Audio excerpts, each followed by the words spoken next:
valientes alcemos nuestro canto con viva emoción, y del mundo a la paz ostentemos nuestro invicto glorioso pendón.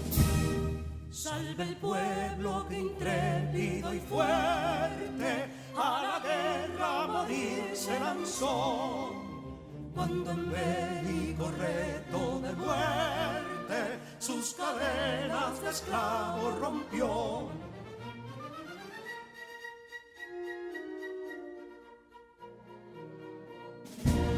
Ningún pueblo ser libre merece si es esclavo, indolente y servil. Si en su pecho la llama no crece, que templó el heroísmo viril, más que estrella la indómita y flama, siempre altiva la frente alzará, que si fuere mil veces esclava, otras tantas ser libres habrá. Que si Dona y Ardid la expusieron de un intruso señor al desdén, las carreras Belén campos fueron que cubiertos de gloria se ven, que en la cima del heroico baluarte de los libres el verbo encarnó, donde el genio de Sánchez y Duarte a ser libre o morir enseñó.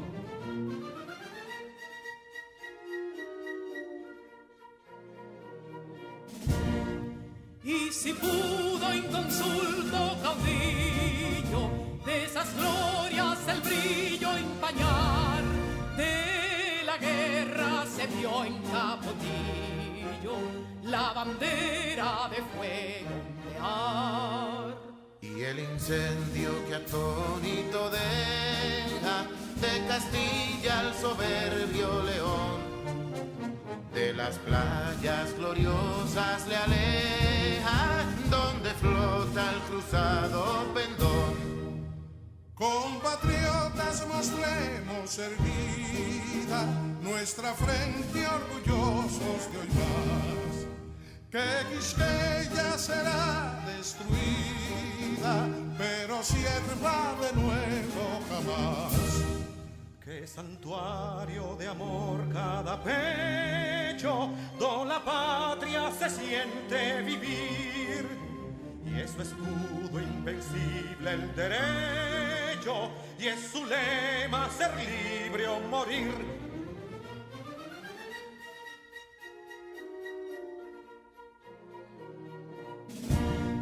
Libertad que aún se yergue serena, la victoria en su carro triunfal, y el clarín de la guerra aún resuena, pregonando su gloria inmortal. Libertad, que los ecos se agiten mientras llenos de noble ansiedad nuestros campos de gloria repiten. Libertad, libertad, libertad.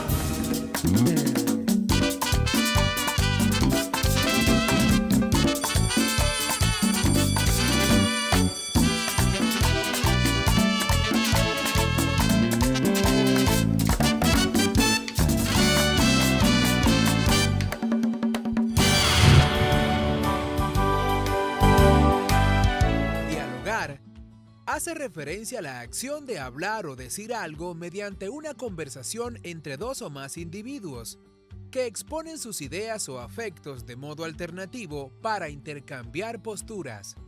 En ese sentido, un diálogo se define como el contacto verbal que surge con el propósito de lograr un acuerdo.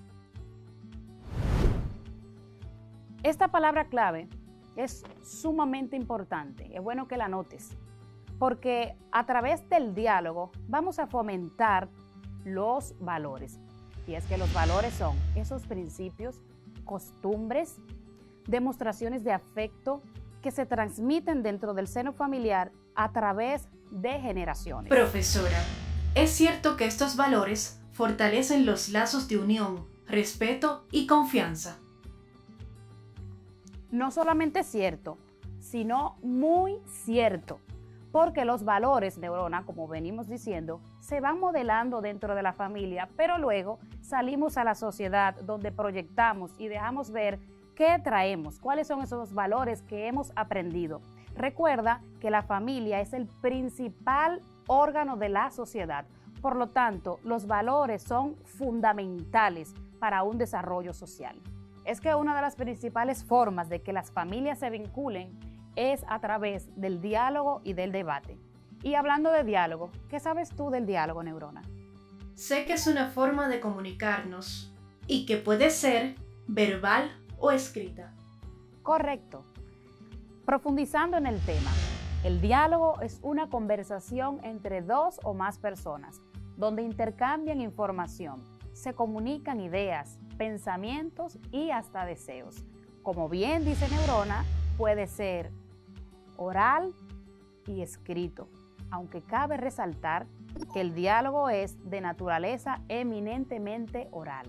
Sus elementos fundamentales son los interlocutores y el mensaje. Tiene una estructura de apertura, intercambio de ideas y un cierre. Entre las principales características podemos ver los interlocutores, es decir, el emisor y el receptor, están presentes. El diálogo oral es espontáneo, expresivo. Intervienen en él una serie de elementos paralingüísticos como los gestos, la postura, la pronunciación, entre otros. Asimismo, el diálogo oral generalmente suele usar frases sencillas y cortas y suele tener interrupciones. Ya sabemos que el diálogo puede ser oral y escrito, y hemos visto sus diferentes estilos. Me gustaría saber, ¿qué es el debate? Buena pregunta, Neurona. El debate, dentro del diálogo planificado, es un acto propio de la comunicación humana que consiste en la discusión. Y cuando hablamos de discusión, no estamos refiriéndonos a lo que comúnmente las personas creen, discutir, pelear, no. Discusión es tener un punto de vista opuesto. Es una discusión de un tema polémico entre dos o más personas. Profesora, ¿y quién cree que gana el debate? Interesante pregunta. El debate, déjame aclararte, no siempre lo gana el que tiene la razón, no necesariamente, sino aquel que mejor sabe defender o sostener sus ideas, ya que el propósito del debate es defender una idea a partir de una muy correcta argumentación. Entonces, ¿cuáles son las características del debate? Primero, necesita de un moderador. Asimismo, el moderador, que es la parte que va a dirigir esa conversación, ese diálogo entre los debatientes o contrapartes, es el que da a conocer el objetivo, mantiene el orden y lleva un control de las ideas.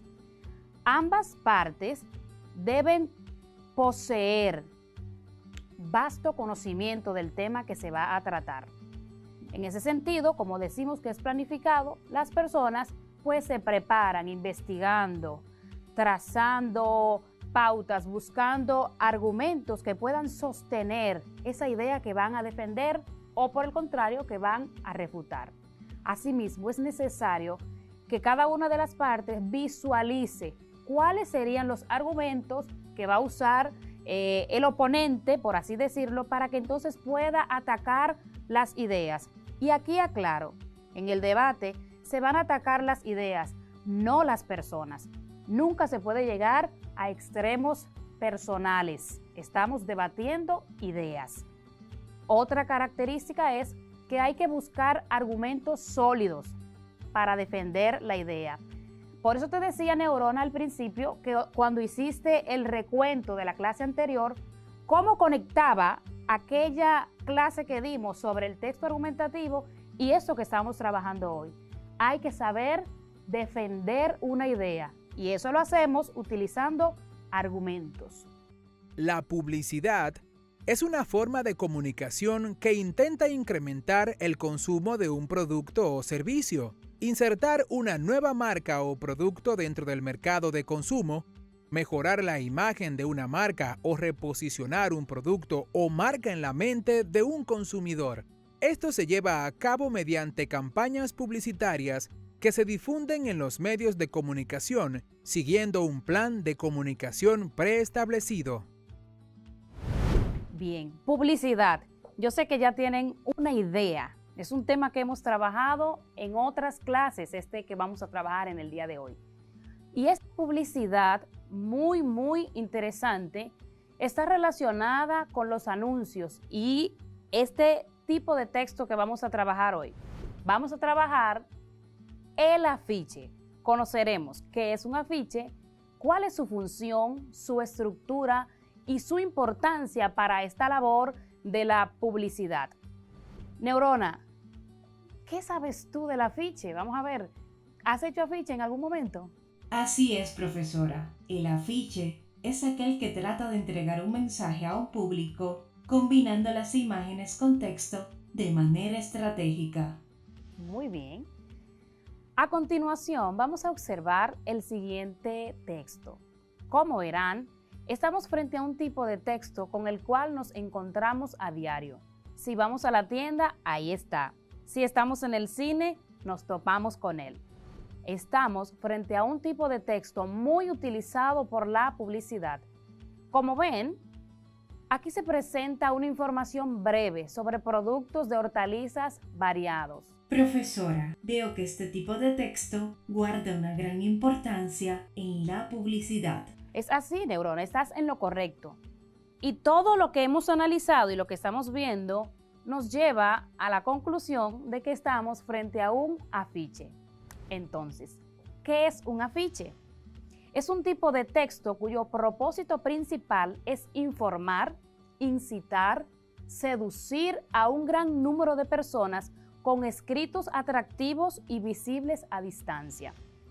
Este tipo de texto sirve para trabajar la función apelativa del lenguaje, aprender a ser lo más directo posible, economizando términos, saber escoger palabras con fuerte connotación. ¿Te acuerdas, Neurona, de lo que es la connotación? Es el significado simbólico o figurado de una palabra, frase o expresión. Muy bien, así es. Este texto también es relevante para jerarquizar las ideas, darle prioridad a lo que realmente necesita prioridad. Nos ayuda también a buscar y seleccionar formas gráficas y topográficas, articular el texto y la imagen. Todo esto con el firme propósito de convencer al lector de algo determinado, ya sea comprar o vender un producto, asumir una postura de pensamiento para realizar una acción determinada por quien está motivando este afiche. Entonces, ¿cuáles son las funciones del lenguaje que se priorizan en un afiche? Hay dos funciones principales: la función apelativa y la función persuasiva. Desde la función persuasiva, el afiche logra convencer al lector sobre lo que está publicitando. Por su parte, la función apelativa logra la reacción que se busca en el lector. Profesora, es decir, que si estamos vendiendo un producto determinado y al realizar una campaña publicitaria logramos venderlo, se ha cumplido la función del afiche. Así es, Neurona, estás en lo correcto. Se ha cumplido la función del afiche para lo cual su autor lo planeó. Ahora vamos a ver cuál es la estructura del afiche, cómo está estructurado. Vamos a ver. Para lograr el objetivo previsto, se debe tomar en cuenta la estructuralidad de esta tipología textual. Esto es, la combinación de sus dos componentes principales con el espacio. ¿Cuáles son esos dos componentes principales? El componente textual y el componente visual. En la parte textual se encuentra el título, el cuerpo del texto y el eslogan. El título debe ser atractivo. En el cuerpo o desarrollo se dan los detalles concretos del producto o servicio que se desea publicitar o que queremos que utilice el destinatario del texto publicitario. El eslogan es una frase breve, sencilla, atractiva, vistosa, fácil de recordar. A propósito de eso, Neurona, ¿cuál es esa frase que está contenida dentro del video que vemos siempre al inicio de la clase? ¿Cuál es el eslogan? Tú lo sabes y yo también. Muy bien, tú lo sabes y yo también. Otra característica que tenemos que tomar en cuenta, como hemos venido diciendo, es el elemento visual. De los elementos que componen el elemento visual, mencionamos los colores, las formas, tamaños, tipos de letras, imágenes, fotos, dibujos, etc. Los colores son usados para tranquilizar, estimular, vender y llamar a los consumidores a la acción. De esta manera, los colores en la publicidad tienen como objetivo primordial despertar sensaciones, ejerciendo atracción e influyendo en las decisiones del destinatario. En cuanto a las letras, estas deben ser de un tamaño legible, fácil lectura. En tal sentido, se recomienda usar letra script o molde. Las imágenes, fotos o dibujos juegan un papel muy importante en la elaboración del afiche publicitario, pues facilitan la comprensión textual y son referentes atractivos a la persuasión del lector. Como pudimos ver, el afiche es un tipo de texto que se puede utilizar para diversas actividades. Ahora vamos a ver un video sobre los más usados. Tipos de afiches. Afiches políticos. Esta variedad de afiches tiene como principal finalidad afianzar o modificar el pensamiento político de las personas con la intención de que se inclinen hacia una determinada ideología.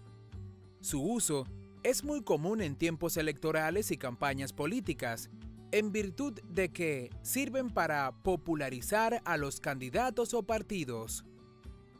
Afiches deportivos. Los afiches deportivos están destinados a promover cualquier tipo de actividad relacionada con el mundo de los deportes. Estos carteles pueden proporcionar información asociada con un evento, un juego, competencia o también comunicar mensajes publicitarios sobre una marca de ropa, zapatos o artículos deportivos. Afiches sociales. La característica principal de los afiches sociales es su orientación hacia temas que son de importancia para las comunidades o sociedades. Por lo tanto, su contenido suele ser informativo y de prevención. Casi siempre se realizan con la finalidad de dar a conocer una enfermedad y sus causas, tipos de adicciones o algún tipo de contagio por contacto sexual. Afiches didácticos. Este tipo de afiches tiene el objetivo de enseñar o transmitir un mensaje educativo sobre un tema determinado. Su diseño debe ser estructurado de tal manera que el contenido sea fácil de entender y así pueda ser asimilado en su totalidad por el público que lo percibe. Afiches ecológicos.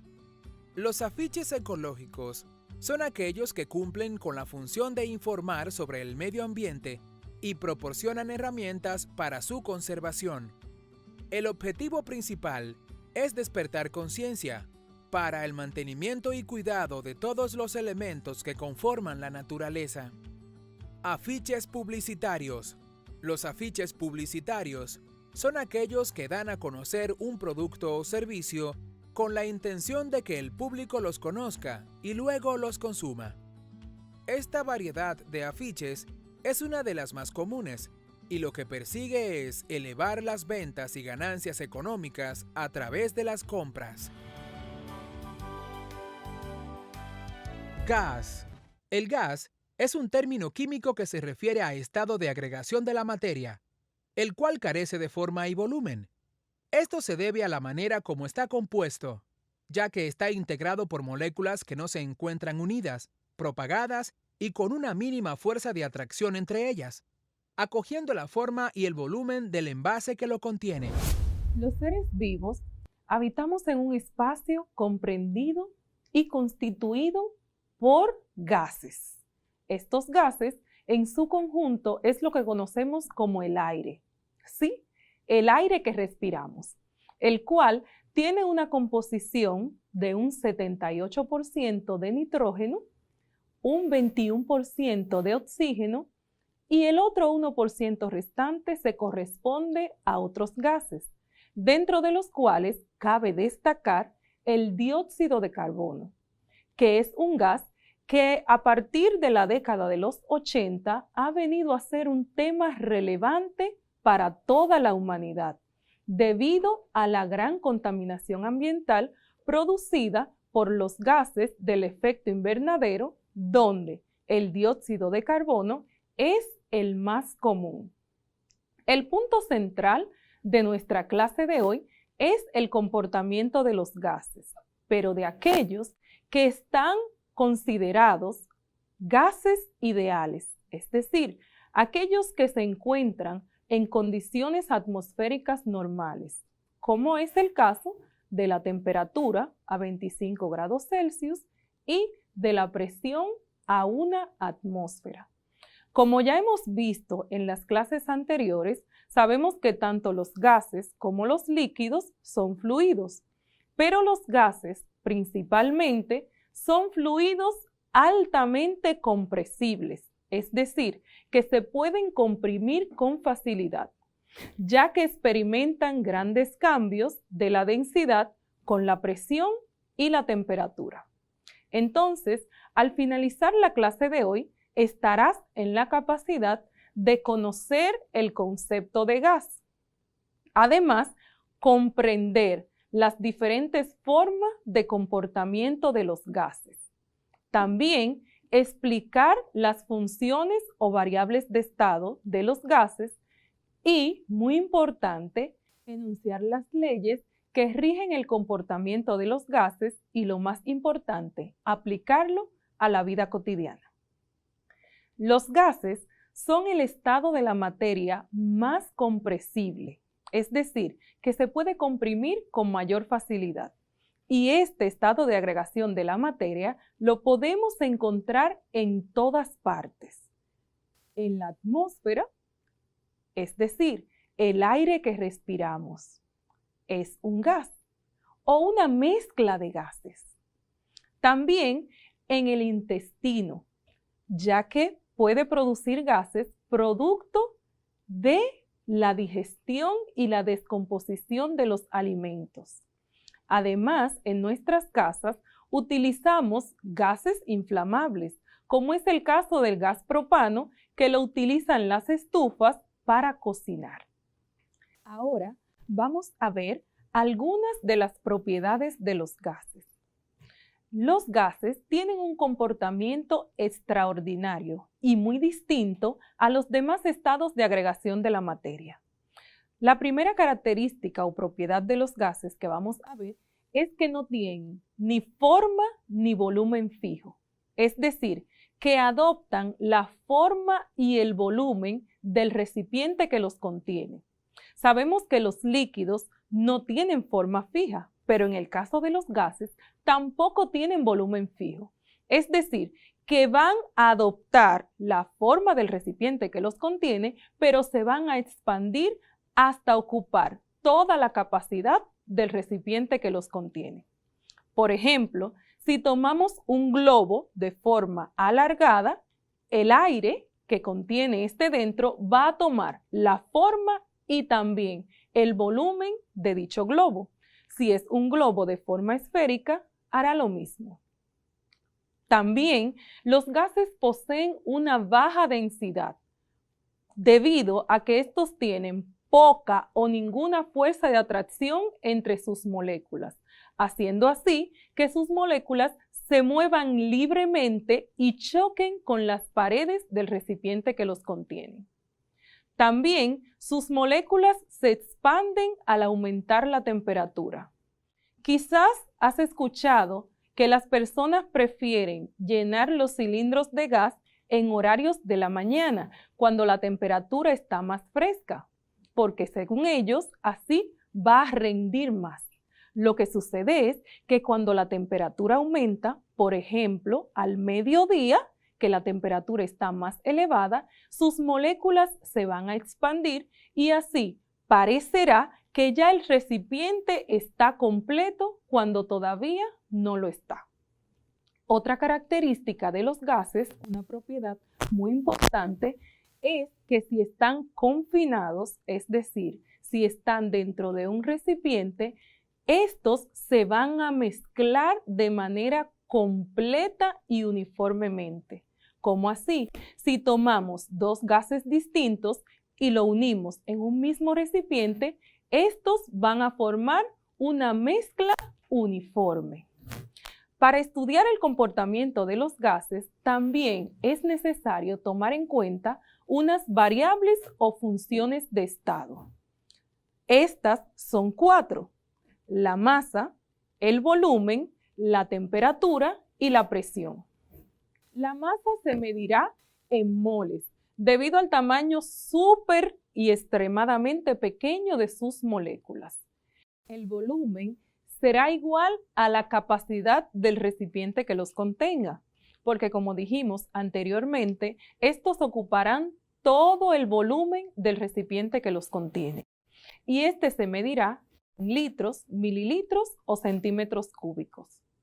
También tenemos la temperatura, que representa el nivel de calor o ausencia de mismo de un gas. Y esta será la temperatura absoluta. ¿Recuerdas cuando hablamos de temperatura? La escala de temperatura absoluta corresponde a Kelvin. Entonces, la temperatura de los gases la mediremos preferiblemente en Kelvin. Y por último, la presión, que dijimos que es la fuerza ejercida por unidad de área. Y esta se puede medir en pascales, en atmósferas, en milímetros de mercurio o en centímetros de mercurio. Vamos a ver entonces una representación. Una atmósfera es igual a 101.300 pascales, que es lo mismo que 76 centímetros de mercurio o 760 milímetros de mercurio. Esto es para que tengas un aproximado de cuánto equivale la presión en cada una de sus unidades de medida. Una atmósfera, 101.300 pascales, 76 centímetros de mercurio y 760 milímetros de mercurio. Experimento. Es un procedimiento llevado a cabo para apoyar, refutar o validar una hipótesis. Los experimentos proporcionan ideas sobre causa y efecto por la demostración de qué resultado ocurre cuando un factor particular es manipulado. Estos varían mucho en objetivo y escala, pero se apoyan en la repetición de procedimientos y análisis lógicos de los resultados. Así es. Numerosos científicos han realizado diversos experimentos para llegar así a comprobar todos los fenómenos que ocurren en la naturaleza, como por ejemplo el comportamiento de los gases, especialmente de los gases ideales. ¿Qué es un gas ideal? Un gas ideal es una sustancia en estado gaseoso cuyas partículas se mantienen en un número estable sin efectos electromagnéticos. Se trata de un gas hipotético, pero en la naturaleza existen numerosos gases que se comportan de manera similar a los gases ideales. Por ejemplo, el nitrógeno, el helio, el dióxido de carbono, el oxígeno, el radón, el neón, entre otros. Veamos entonces, ¿alguna vez te han puesto a vigilar una leche mientras hierve? ¿O has estado cocinando y cuando le colocas la tapa a la olla o al recipiente, ves que al aumentar la temperatura todo se derrama? El día de hoy le vamos a dar explicación a este fenómeno físico. Mientras tanto, creo que te toca limpiar la estufa. Pero vamos a ver. Lo que pasa es que existe una relación entre la temperatura y el volumen, lo cual vamos a comprobar el día de hoy. Al finalizar la clase de hoy, estarás en capacidad de saber el concepto de un gas ideal, además de comprobar aquellas leyes que rigen el comportamiento de los gases, de enunciar la ley de Charles y Gay-Lussac y, lo más importante, cómo aplicar todo lo aprendido a la vida cotidiana. Acompáñame a observar el siguiente experimento. Los materiales que vamos a utilizar para nuestro experimento son un globo, un envase plástico, agua caliente y agua fría. Vertimos el agua caliente con mucho cuidado.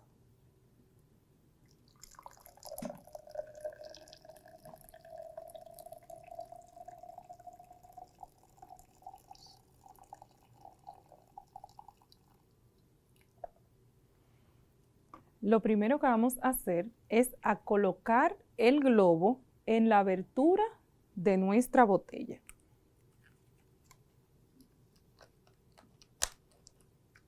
De esta manera. Y entonces introduciremos la botella al recipiente que contiene agua caliente. ¿Qué crees que sucederá?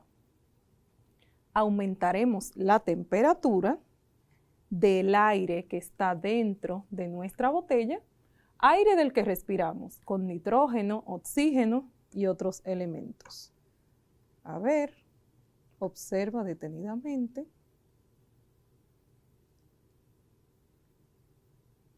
Al aumentar la temperatura del aire que está dentro de la botella, este aumentó su volumen.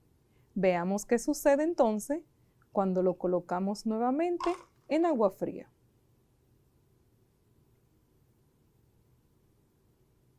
Observamos.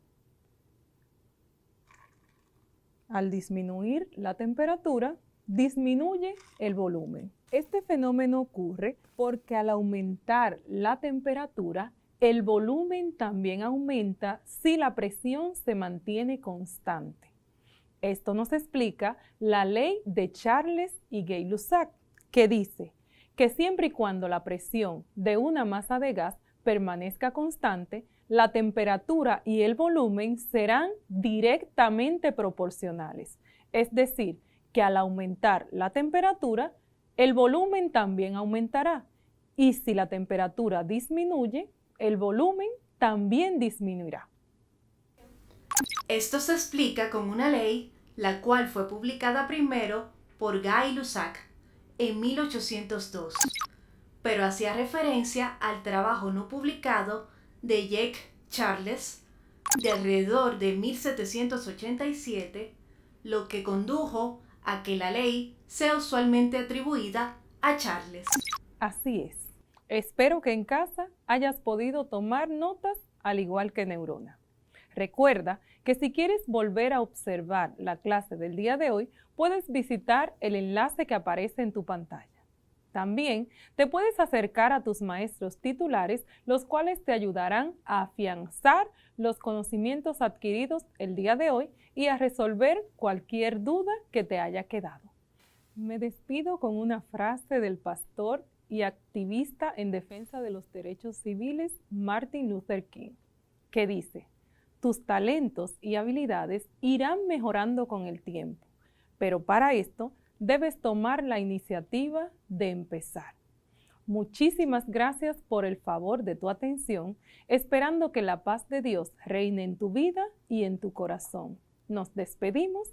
Hasta la próxima.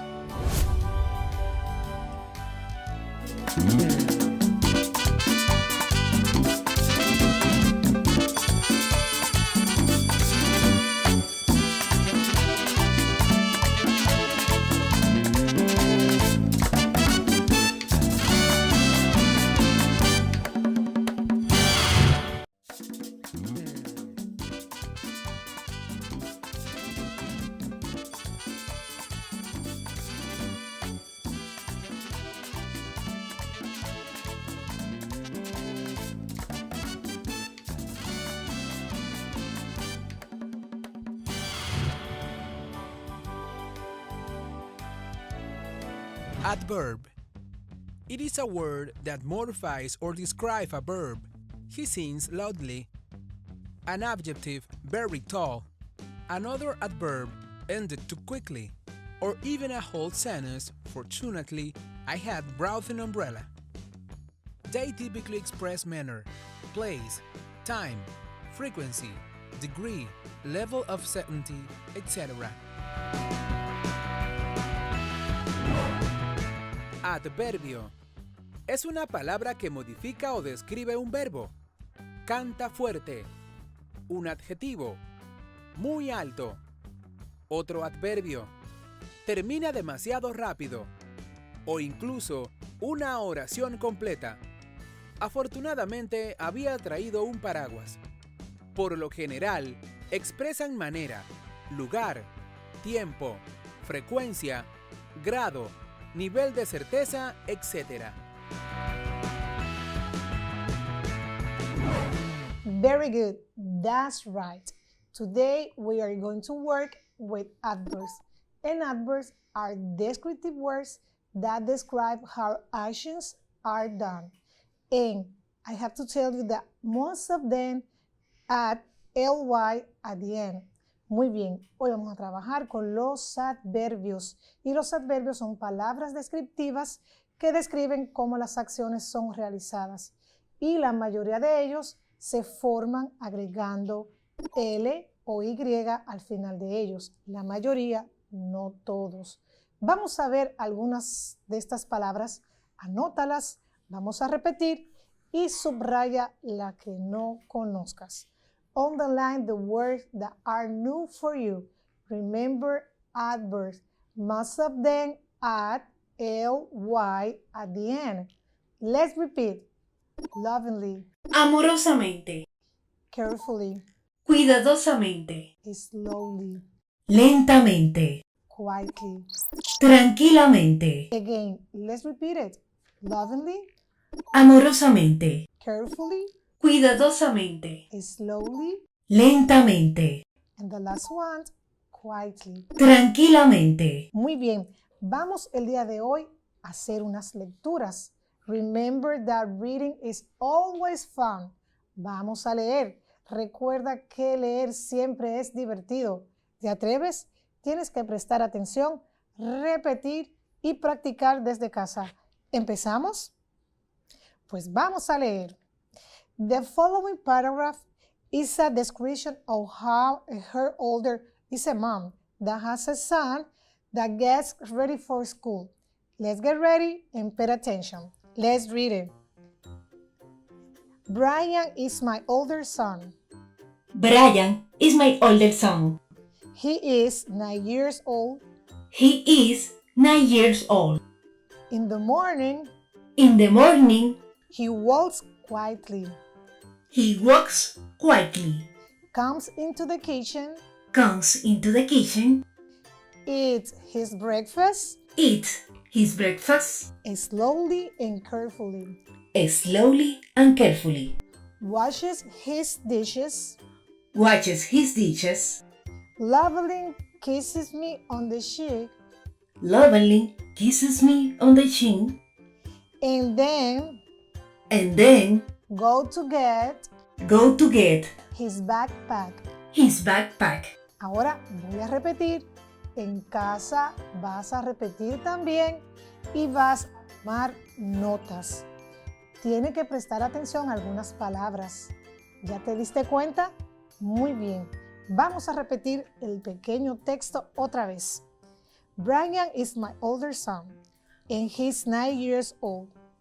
In the morning, he walks quietly, comes into the kitchen, eats his breakfast as slowly and carefully, washes his dishes, lovingly kisses me on the cheek, and then goes to get his backpack.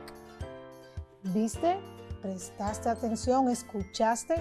Hay algunas palabras que debiste subrayar. ¿Te atreves a identificarlas? Neurona, ¿pudiste identificar esas palabras? Por supuesto, profesora. ¿Quiere que se las mencione? Claro, vamos a ver si coincidiste. Vamos a ver, ¿cuáles son esas palabras, Neurona? Fueron 4.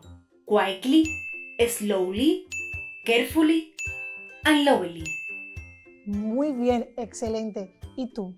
¿Pudiste observarla? ¿Escuchaste bien? ¿Las copiaste? Te las voy a volver a repetir.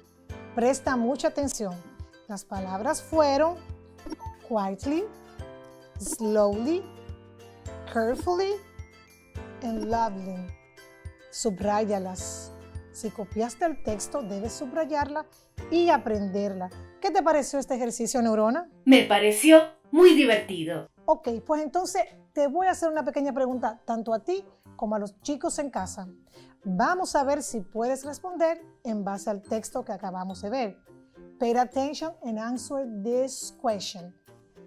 How would you describe Brian's personality?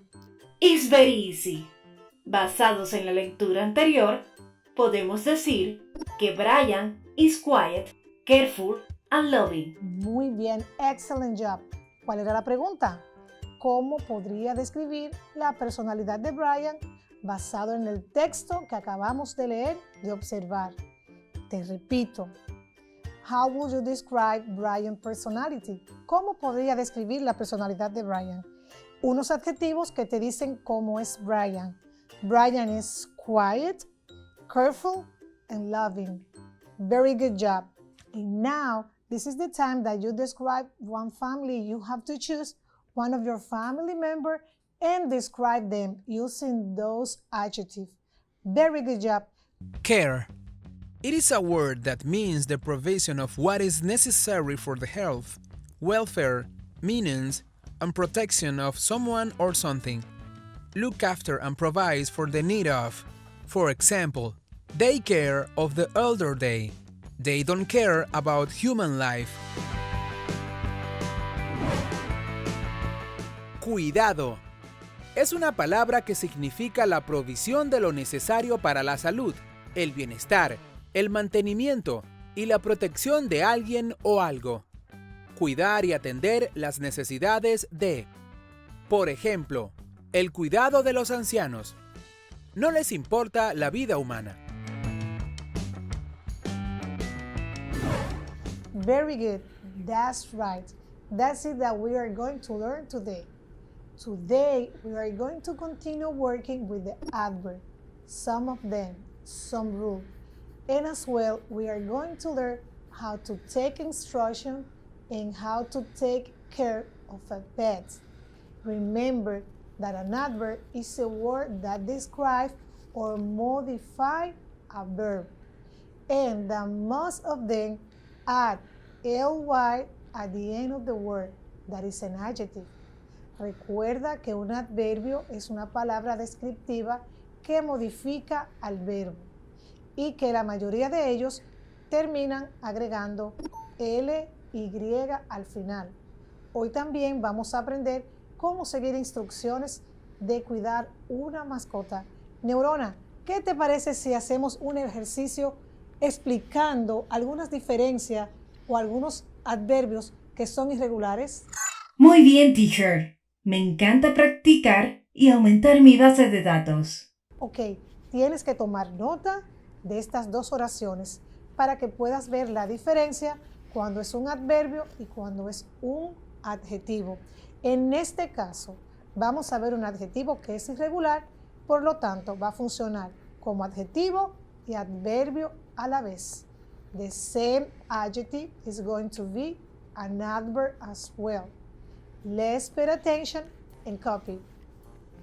This is a fast car. You drive this car fast. Otra vez voy a repetir. This is a fast car. You drive this car fast. Si pudiste notar, en la primera oración, fast funciona como un adjetivo. This is a fast car. Fast, adjetivo. En la segunda dice, you drive this car fast. En este caso, fast funciona como un adverbio. ¿Copiaste? ¿Entendiste? Ahora vamos a seguir viendo y aprendiendo otras oraciones donde podemos utilizar los adverbios. Copia, practica y repite. My sister swam badly. The soccer match ended quickly. Fortunately, my friends were not taken to my birthday party. I repeat again. My sister swims badly. The soccer match ended quickly.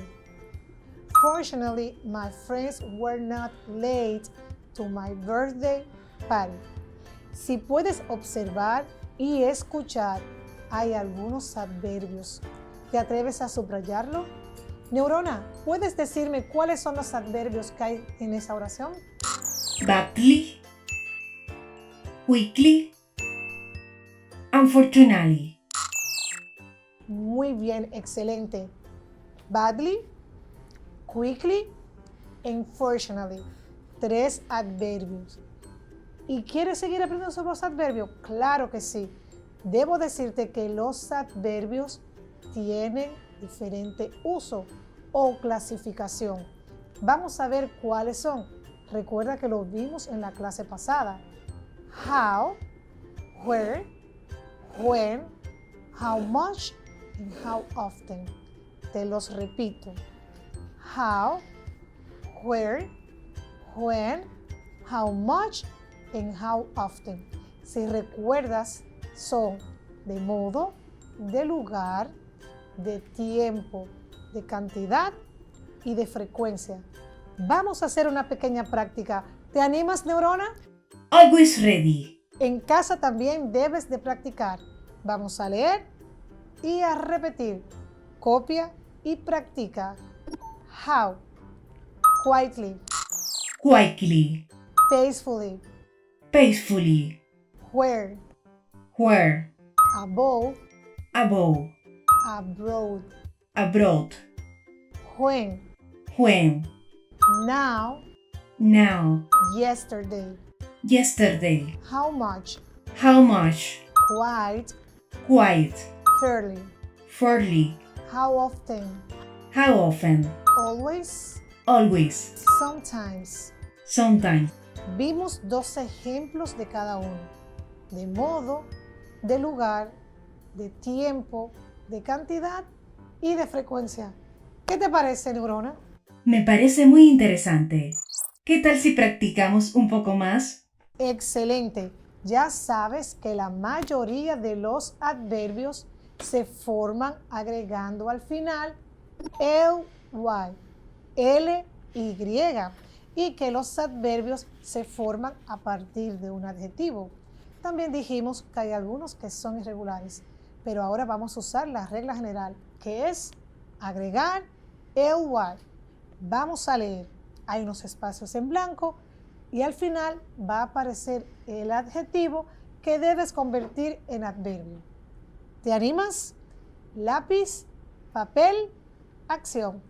¿Estás lista, neurona? I'm always ready. En casa también debes tomar lápiz y papel para practicar. ¿Qué vamos a hacer? Muy fácil. Vas a practicar formando adverbios.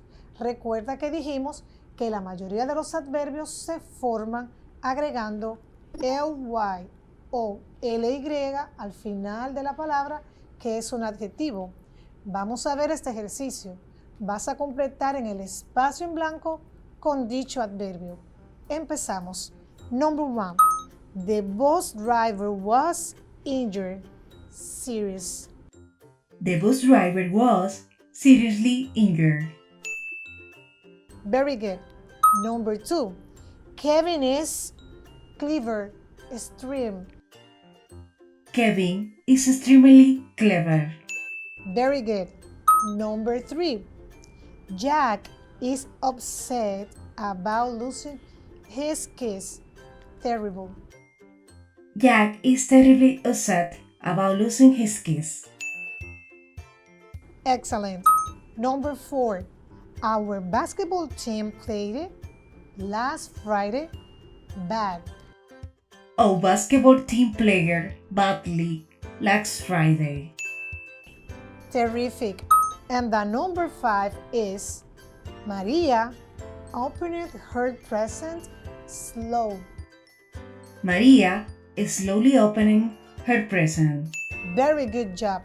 Let's repeat the answers one by one. Pay attention and check your answers. Vamos a repetir las respuestas. Pon atención y revisa tus respuestas. Vamos a ver. Number 1 was seriously. Number 2, extremely. Number 3, terribly. Number 4, badly. And the last one, number 5, was slowly. Neurona, ¿qué te pareció esta actividad? Me pareció excelente, profesora, y ha sido súper fácil agregarle LY al final de cada palabra. Courtoisie. La courtoisie est la partie principale du savoir-vivre. C'est une espèce de charme par où l'on se fait aimer de tout le monde, selon le cinéaste Jacques Deval. Cortesía. La cortesía es la parte principal del saber vivir. Es una especie de encanto por el cual uno conquista el corazón de todos. Et voilà. Maintenant, écoute attentivement, s'il te plaît. Au milieu de, au milieu de, autour de, tournez à droite, tournez à gauche, traversez la rue, tout droit, chez soi, au coin, au bout de, entre. Maintenant, répète après moi, s'il te plaît. Au milieu de, Au milieu de, autour de, autour de, tournez à droite, tournez à droite, tournez à gauche, tournez à gauche, traversez la rue, traversez la rue, tout droit, tout droit, chez soi, chez soi, au coin, au coin, au bout de, au bout de, entre. entre. Ahora te invito a escuchar la traducción. Au milieu de, En medio de, autour de, alrededor de, tournez à droite, girar a la derecha, tournez à gauche, girar a la izquierda, traversez la rue, cruzar la calle, tout droit, derecho, chez soi, en casa, au coin, en la esquina, au bout de, al final de, entre. entre. ¿Ya has trabajado con nuestro vocabulario? Bien. Maintenant, observe les phrases suivantes. Observa las siguientes oraciones y encuentra las indicaciones. Numéro 1. Pierre habite au bout de cette rue. Pierre vive al final de esta calle. Hein? Au bout de cette rue. Numéro 2. Regarde autour de toi. Regarde autour de toi. Mira a tu alrededor. Autour de toi. Très bien. Numéro 3. Elle habite tout près de chez moi. Elle habite tout près de chez moi. Ella vive cerca de mi casa. Tout près de chez moi. Près de chez moi. Très bien. Numéro 4. Le musée est entre le parc et le restaurant. Le musée est entre le parc et le restaurant. Entre. El museo está entre el parque y el restaurante. Entre. Numéro 5. J'habite au coin de la boulangerie. J'habite au coin de la boulangerie. Vivo en la esquina de la panadería. Vivo en la esquina de la panadería. Ouais. Au coin de. J'habite au coin de la boulangerie. T'as compris? Bien. Impératif. L'impératif présent est un mode grammatical employé pour exprimer un ordre, un conseil, une interdiction, une invitation ou une prière. Imperativo. El imperativo es un modo gramatical empleado para expresar mandatos, órdenes, solicitudes, ruegos o consejos. Y voilà. Ahora vamos a retomar el diálogo de Pierre y Naomi de la clase anterior. Escucha con mucha atención las indicaciones de Naomi. Excusez-moi, mademoiselle. Oui, monsieur. Comment puis-je arriver à la bibliothèque, s'il vous plaît? Eh bien, prenez la rue Duarte, allez tout droit jusqu'au bout et tournez à gauche. La bibliothèque est à côté de la pharmacie. Merci, mademoiselle. De rien. Y voilà. Como has observado, en la indicación de Naomi aparecen 3 verbos conjugados sin pronombres personales. Prenez, allez, tournez. Esto significa que están en modo imperativo. Por ejemplo, prenez es del verbo prendre, tomar o coger. Aller, en modo imperativo, del verbo aller, ir. Y el verbo o la expresión tourner, verbo tourner o girar. Bien. Es bueno saber para qué usamos el imperativo. Para dar una orden, una oración y también para preguntar cosas o solicitar. Observe la structure des expressions suivantes. Observa la estructura de las oraciones o expresiones a continuación. Prends ton cahier de français.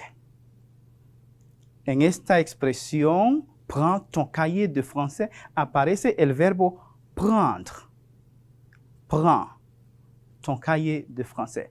Prendre, prends, prenons, prenez. Modo imperativo. Écoute et réponds. Écoute et réponds. Hay 2 verbos en modo imperativo. Segunda persona del singular. Observa y responde. Observe les images. Observa las imágenes. Observe, observons, observer. Del verbo observer. Choisis la réponse correcte. El verbo es choisir, choisis, choisissons, choisissez. Tourne à droite. Gira a la derecha. Tourne, tournons, tournez. verbo tourner en infinitivo. Et finalement, continuer tout droit. Continuer tout droit. Continue recto. Continue derecho. Verbo continuer. Continue, continuons, continuer. Continuar. Très bien. Recuerda, puedes consultar con tu profesor o visitar la página en pantalla para reforzar lo aprendido. No te olvides, tu conocimiento en la lengua francesa puede cambiar tu mundo. Agradecemos tu sintonía. Dios te guarde y te dé paz. Merci d'avoir été branché. Au revoir.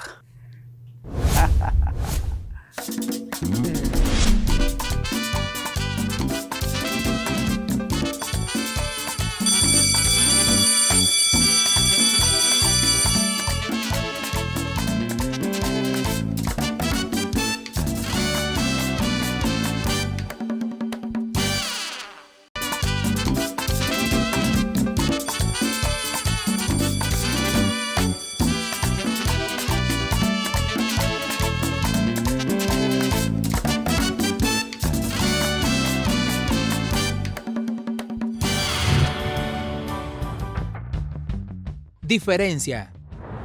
Se refiere a la diferencia de dos números, el cual es el resultado de restarlos.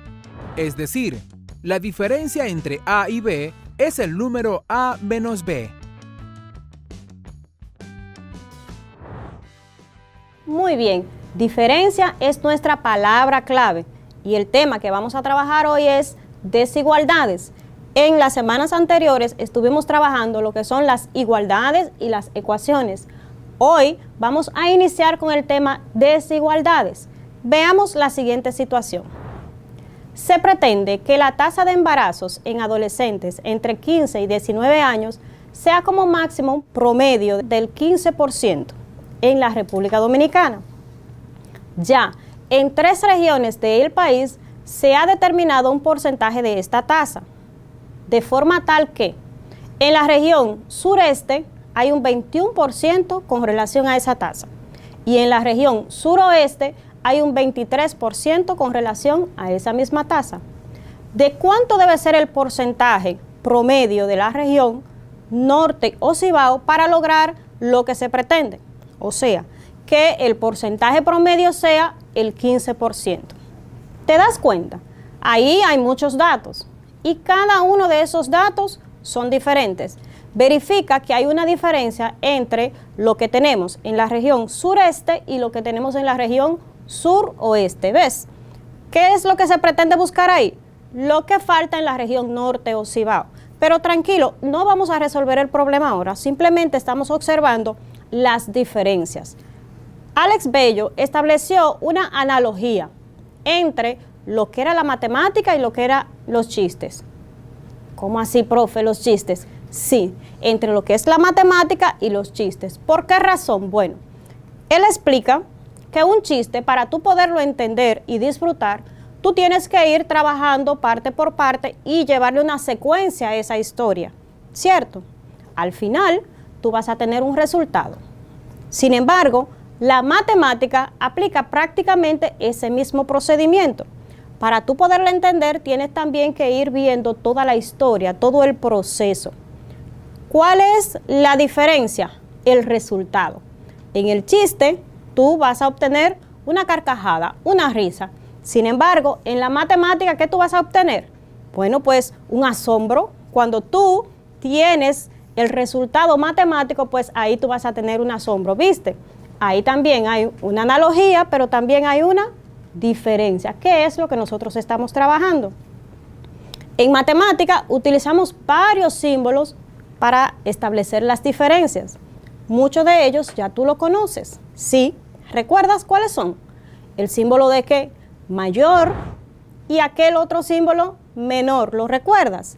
Sí, esos son los símbolos que se utilizan en matemática para nosotros establecer desigualdades. Y vamos a ver cómo se trabaja. Acompáñame en la pizarra. Si tenemos este símbolo, nos dirá mayor que. Bien.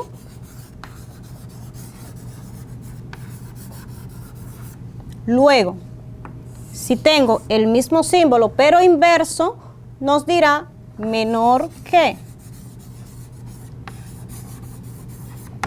También hay otro símbolo que nos expresa las diferencias. Sí, ese símbolo es muy parecido al símbolo de igualdad, solo que con esta línea. ¿Qué me quiere decir esto? Diferencia.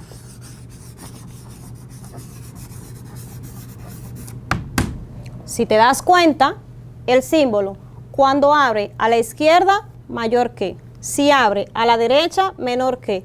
Si tengo estas dos líneas, con esta perpendicular ahí, con esa transversal ahí, tengo la diferencia. ¿Bien?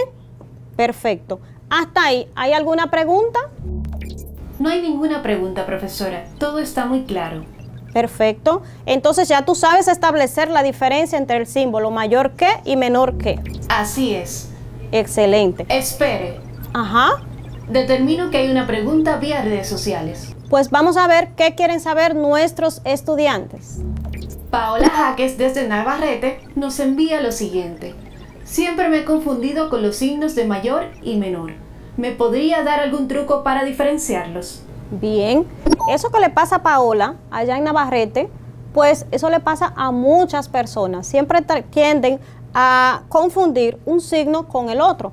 Vamos a ver si este ejemplo te sirve. Se dice que el signo mayor que y menor que surgieron, ellos dos surgieron a partir del signo de igualdad. Recuerda que el signo de igualdad son dos rectas paralelas. Bien, cuando esas dos rectas paralelas la unieron en uno de los puntos, pues entonces surgen lo que son los signos mayor que y menor que. Fíjate aquí. Si tú tienes estos dos lápices y haces la analogía con este símbolo, para el lado que esté la mayor distancia en los lápices, para ese lado estará el número mayor. Bien, no te preocupes mucho en determinar mayor que, menor que. Verifica dónde va a estar el número mayor. Una vez tú ubiques ese número mayor, pues ya por defecto tú vas a saber cuál es el menor, ¿verdad que sí? Entonces, si lo abres así, donde está la mayor abertura, ahí estará el número mayor. Fíjate que de este lado pasa lo mismo. Cuando hacemos esto, donde está la mayor abertura, en ese lado estará el número mayor. ¿Bien? Propiedad. En matemáticas, una propiedad es un objeto que posee una característica específica. Bien, viste, propiedad es nuestra palabra clave.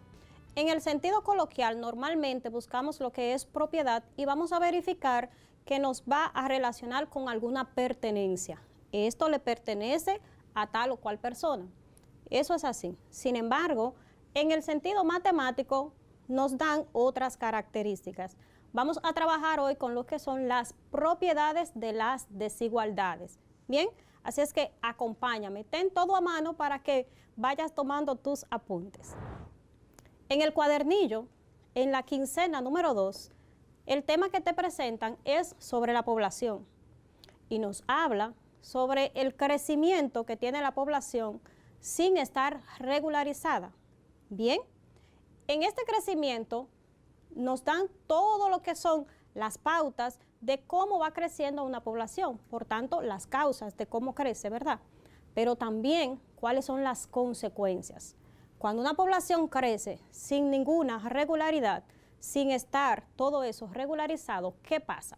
Pues los recursos no están distribuidos de manera equitativa, donde se produce entonces una desigualdad. Bien, si tú estás en casa y preparan el almuerzo, por ejemplo, para 5 personas y llegan 3 personas, pues ya ahí va a haber una desigualdad en lo que es la distribución del almuerzo, ¿verdad que sí? Porque en ese momento no estaba planificado esas personas que llegaron. Eso mismo pasa a nivel mundial. Cuando la población crece demasiado, la distribución de los recursos se pone un poquito difícil. Pero vamos a trabajar ahora lo que es la desigualdad matemática. En la clase pasada habías visto que una desigualdad en el área de matemática nos va a decir que dos objetos son diferentes. Sí, fácil. Para esto, utiliza símbolos. ¿Cuáles símbolos? Mayor que, menor que, mayor o igual que y menor o igual que. Eso lo viste en la clase pasada. Ahora te voy a mostrar cómo tú puedes graficar una desigualdad. Sí, una desigualdad se puede graficar y lo puedes hacer en una recta numérica. ¿Lo acuerdas? ¿Sí? ¿La recuerdas esa recta numérica? Perfecto. Acompáñame a la pizarra y vamos a tomar algunos apuntes sobre lo que es la recta numérica. Aquí tengo 4 rectas ya dibujadas. ¿Qué características tienen las rectas numéricas? Pues bien, primero verificamos que en el centro tenemos un número ubicado. Siempre tomamos ese número como referencia. Este número es el 0. ¿Ves? En todas está puesto el 0. Más adelante tú podrás dibujar tu recta sin poner ese 0 ahí, pero primero tienes que tomarlo como una referencia. A toda la parte derecha de esa recta le va a pertenecer lo que son los números positivos. A toda la parte izquierda de la recta le va a pertenecer los números negativos. Fíjate que en cada extremo de la recta tenemos una flechita. ¿Qué nos indica eso? Sencillo, que este se va a extender por acá hacia el infinito, pero hacia el infinito positivo. Y este se va a extender por acá hasta el infinito también, pero al infinito negativo. Eso es así. ¿Por qué razón?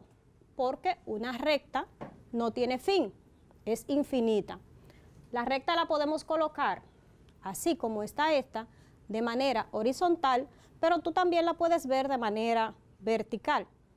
Para nuestro caso, vamos a colocarla así por razones de comodidad. Cada recta, cada subdivisión que tengo aquí en la recta, le va a corresponder un número. A cada uno de esos puntos le va a corresponder un número. Si están para la derecha serán positivos, si están para la izquierda serán negativos. Y todos van a partir desde el 0. Eso es muy importante, para que luego no te equivoques y me ponga los números al revés. Debes partir desde el 0. Aquí yo tendría el 1, el 2, el 3 y hacia la izquierda voy a tener esos mismos números, pero con el signo negativo. Por tanto sería negativo 1, negativo 2 y negativo 3.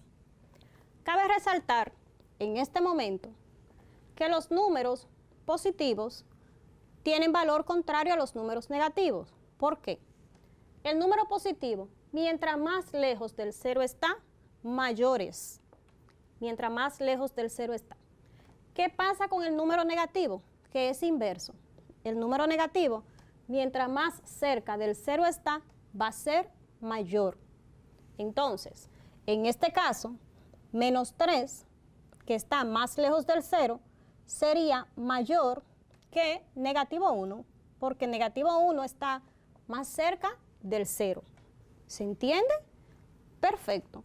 Una vez tú has recordado todos esos conceptos, vamos a pasar a graficar entonces estas desigualdades. Se grafica de manera sencilla. ¿Cómo lo hacemos? Suponiendo que x es menor que negativo 2.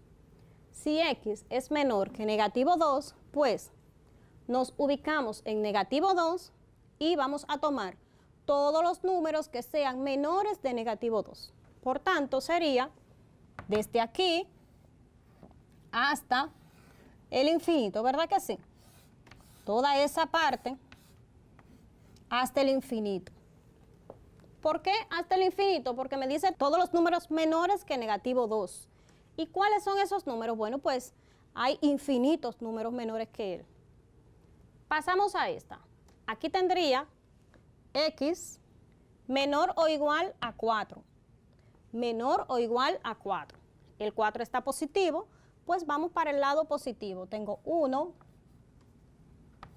2, 3, 4. Como quiero los números menores, vamos a alargar un poquito aquí. Como quiero los números menores o iguales a 4. Bien, pues entonces, ¿qué vamos a hacer? Vamos a tomar desde el 4 todos los números que sean menores. ¿Cuáles van a ser menores? Fíjate que todos los números que están hacia atrás van a ser menores que él. Toda esa parte. Pero aquí hay una característica. Fíjate que me dice igual, menor o igual. Por tanto, esta me incluye al 4, porque me dice menor o igual. Va incluido el 4. Si el 4 va incluido, pues entonces vamos a pintar ese espacio que tenemos ahí como símbolo de que el 4 también va incluido dentro de esa cantidad.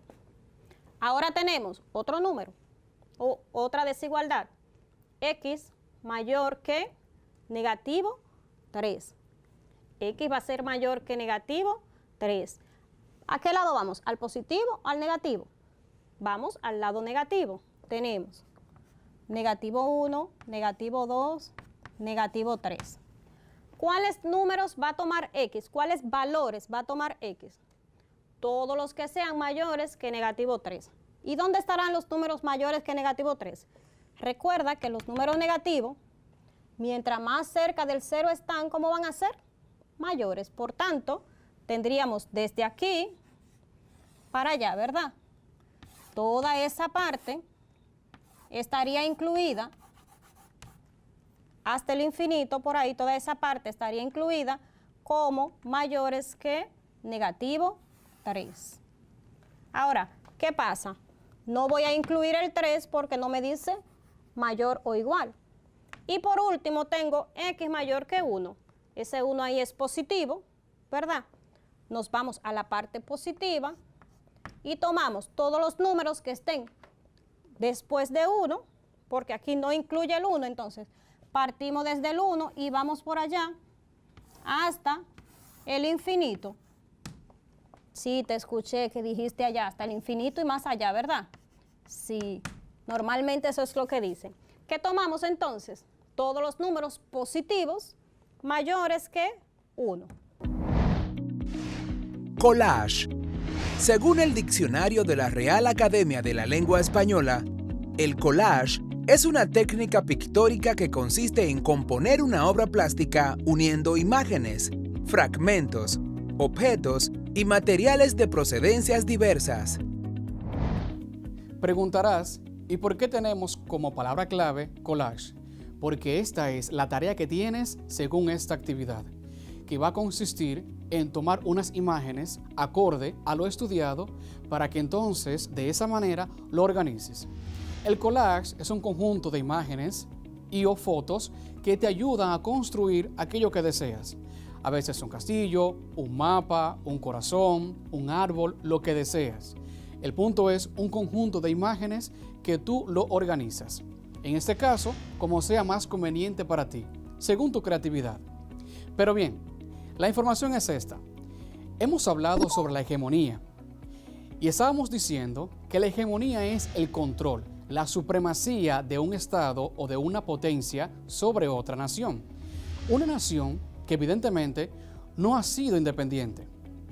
Tú tienes la experiencia, el conocimiento, que en la edad antigua estaban los imperios persas, el imperio romano.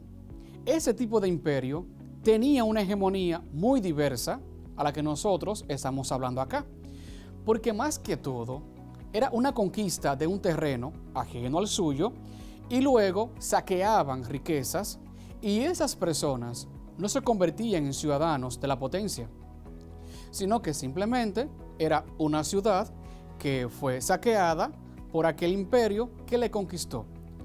Incluso se tenía el beneficio de que los hombres, los niños, eran tomados, ¿para qué? Para luego ser formados y enganchados en el ejército de ese imperio.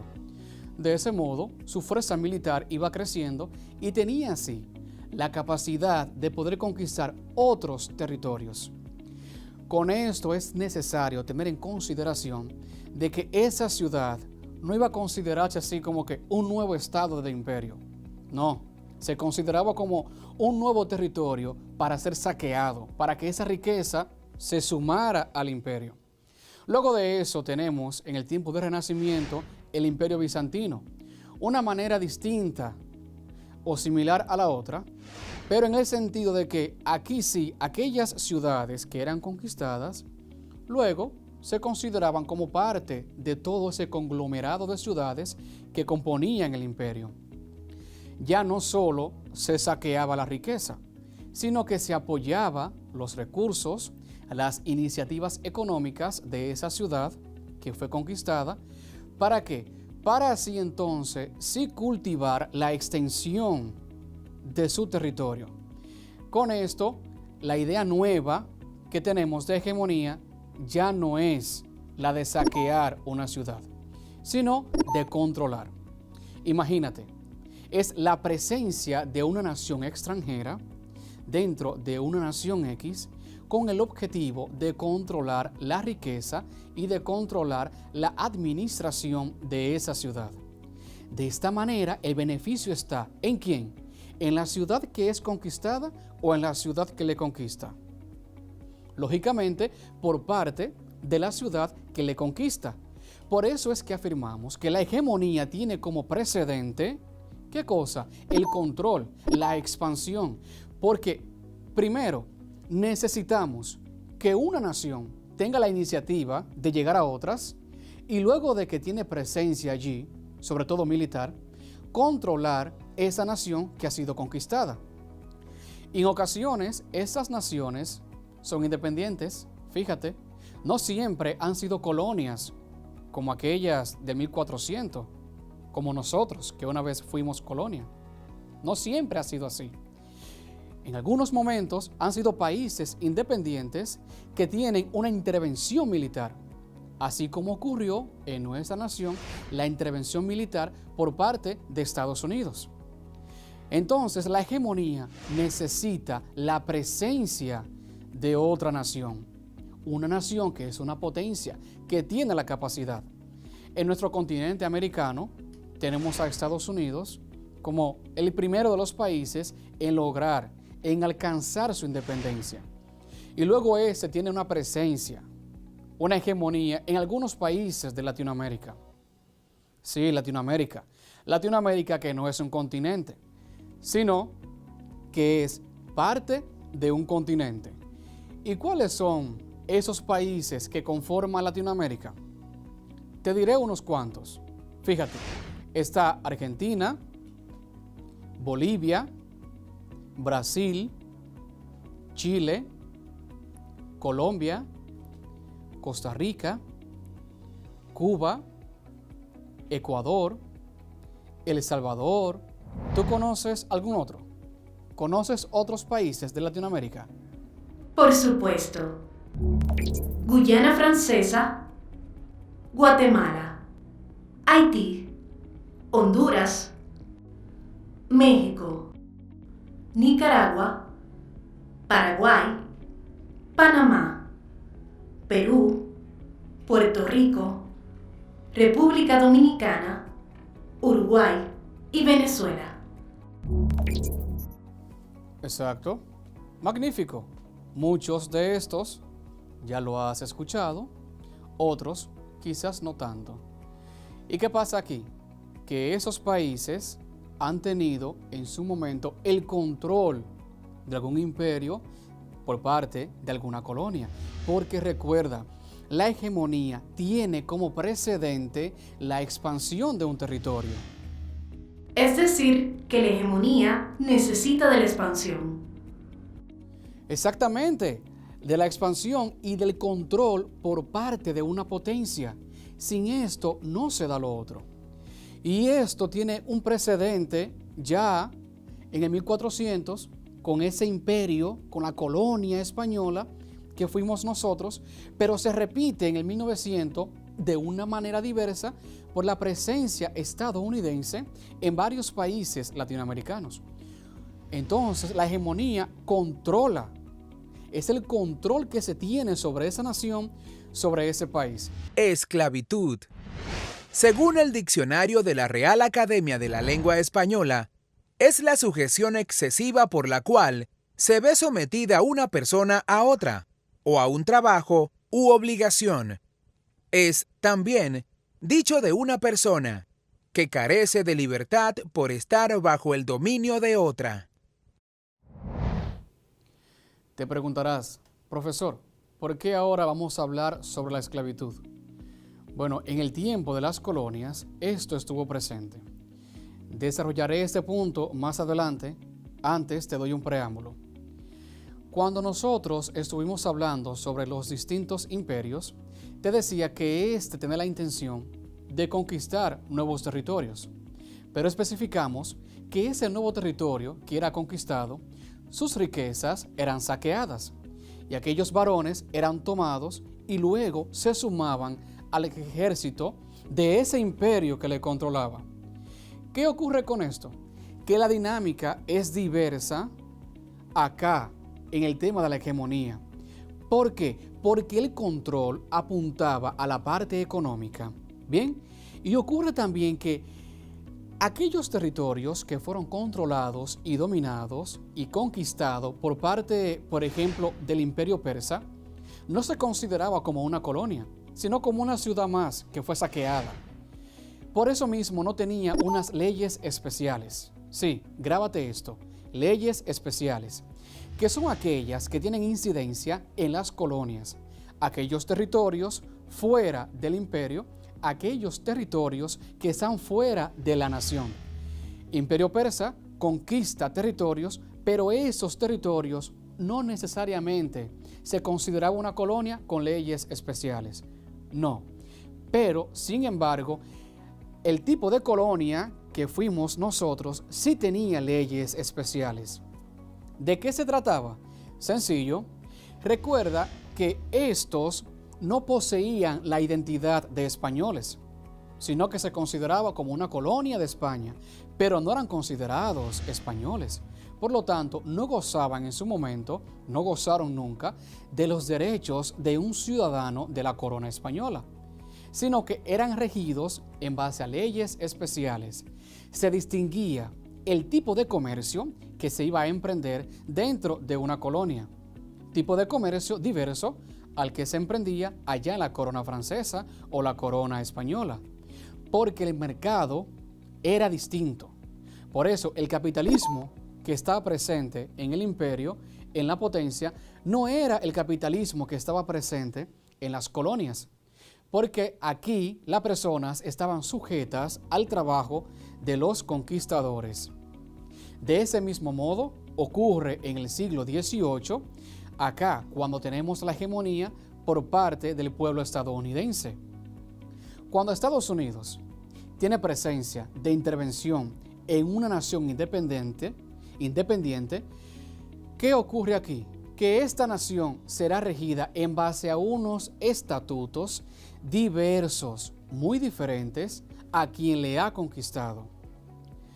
¿Qué pasa? Que la presencia de la fuerza militar, que la presencia de administradores políticos se van a comportar según lo que se diga desde Estados Unidos. Pero el ciudadano de acá no es estadounidense, pero tampoco se va a regir sobre las leyes que teníamos en un momento, sino en base a qué leyes, en base a las leyes especiales regidas en ese momento de intervención norteamericana, en ese momento de intervención por parte de Estados Unidos.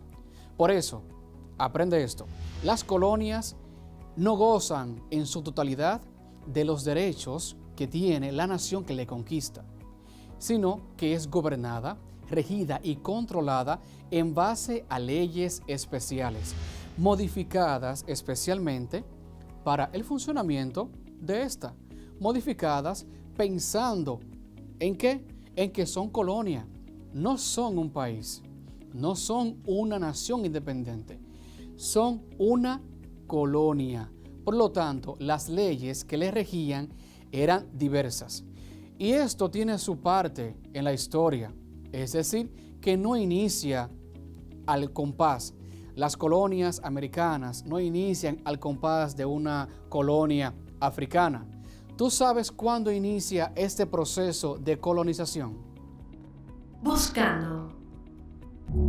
Este proceso se inició a finales del siglo XV y culminó con las numerosas guerras de independencia americanas del siglo XVIII, que dieron origen a un conjunto de repúblicas autónomas, cuyo destino era convertirse en los actuales países americanos.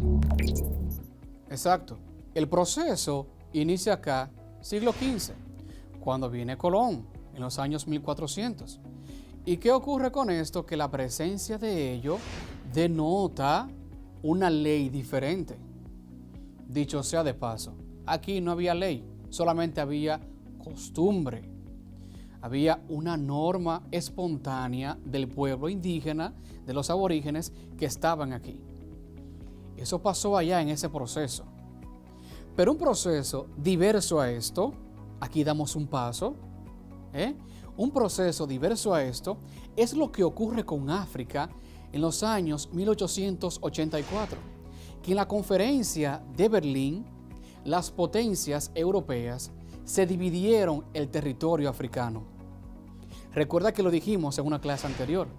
Literalmente, como tomar un pastel y dividir varias partes y cada quien toma una parte de ese pastel. Así ocurrió en la conferencia de Berlín. Se dividieron el territorio africano. ¿Qué ocurre con esto? Que el tipo de colonia que nace en África en ese momento es distinta a la colonia que fuimos nosotros. ¿Por qué? Por los avances industriales, por el conocimiento de colonización que ya se tenía y sobre todo por la intención de fondo. Se vio África como un espacio todavía no desarrollado, no explotado, que ya había sido descubierto, pero se vio vulnerable, dócil, con posibilidad de conquista. Y por eso estas potencias tienen presencia allá. Diverso a cuando vinieron aquí, que básicamente una ruta desconocida llegan y hacen un saqueo. Son intenciones diferentes. Pero ¿qué ocurre con esta nueva colonia africana? Que tienen similitud a nosotros que fuimos una colonia. Igual dependíamos de una potencia, igual teníamos el control en base a ¿qué?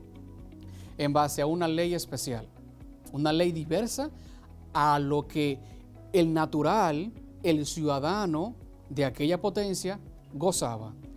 Estamos nosotros, está la potencia que conquista el suelo africano.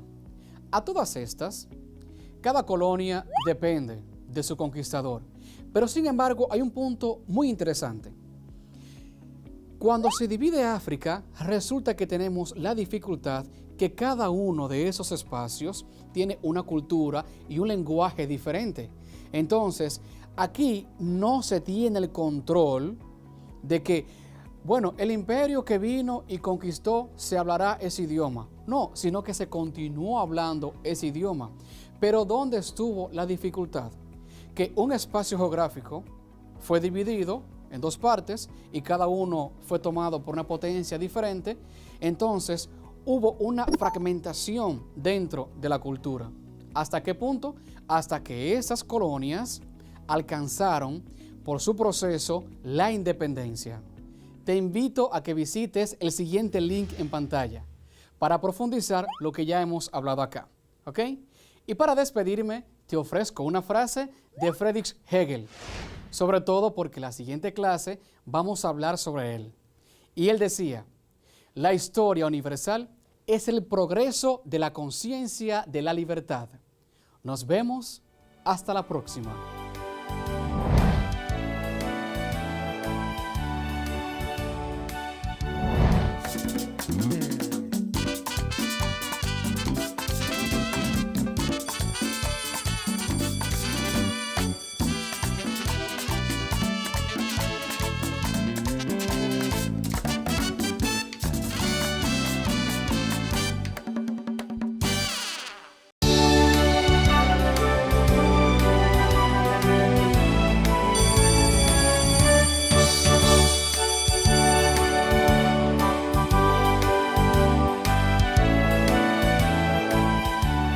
Espero que las clases del día de hoy hayan sido de tu agrado, que hayas tomado notas o apuntes de los temas más relevantes del día de hoy.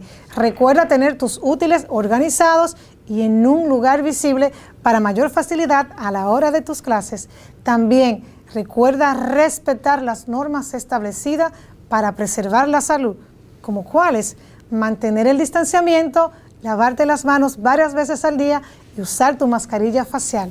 Recuerda también contactar a tu maestro del aula, quien está esperando para aclarar tus dudas y tus inquietudes. Y con esto te digo que nos vemos en la próxima entrega.